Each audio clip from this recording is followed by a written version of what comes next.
सभे मगहिया भाई बहन के भूलेटन काका के राम राम आथिन मगहिया खबर में सुनथिन देश दुनिया के खबर। दोसरका चरण के शिक्षक बहाली लेल रजिस्ट्रेशन आज से 10 तारीख से भरल जाए फॉर्म। कल से बिहार विधानमंडल के शीत सत्र शुरू कल जाए। अब देश के 80 करोड़ गरीब सभे के भेटायत 5 बच्छर तक मुफ्त राशन। ये ऐलान प्रधानमंत्री नरेंद्र मोदी कैलका।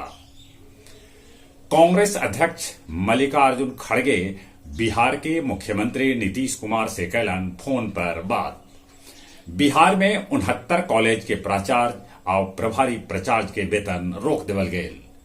गुजराती सभे के बयान मामला में तेजस्वी यादव सुप्रीम कोर्ट के दुआरी खटखटौलन। इजराइल हमास युद्ध के अब महीना दिन होवे जा रहा है। युद्ध विराम के कौनो उम्मीद न लौक रहा है। नेपाल में भूकंप से 150 से बेसी आदमी के हो गए मौत। बचाव कार्य जारी। पाकिस्तान के वायुसेना प्रशिक्षण अड्डा पर आतंकी सभे कैलन हमला।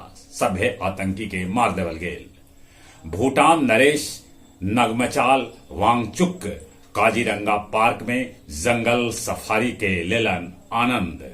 गया जिला हिंदी साहित्य सम्मेलन भवन में काव्य संध्या 480 के आयोजन कैल गेल, जेकर अध्यक्षता सुरेंद्र सिंह सुरेंद्र और संचालन डॉक्टर राकेश कुमार सिन्हा रवि कैलका।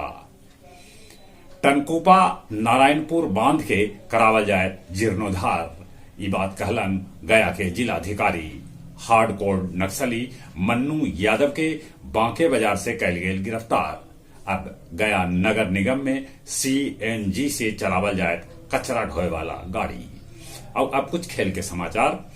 विश्व कप में डकवर्थ लुइस नियम से पाकिस्तान न्यूजीलैंड के 21 रन से हरा देल, जबकि न्यूजीलैंड 400 से बेसी रन बनौलक हल। उन्हें ऑस्ट्रेलिया इंग्लैंड के 33 रन से हरा देलक। आज भारत के मुकाबला दक्षिण अफ्रीका से पश्चिम बंगाल के ईडन गार्डन में होयत। महिला एशियन चैंपियनशिप में थाईलैंड के हरा के मलेशिया 5वां नंबर पर रहल।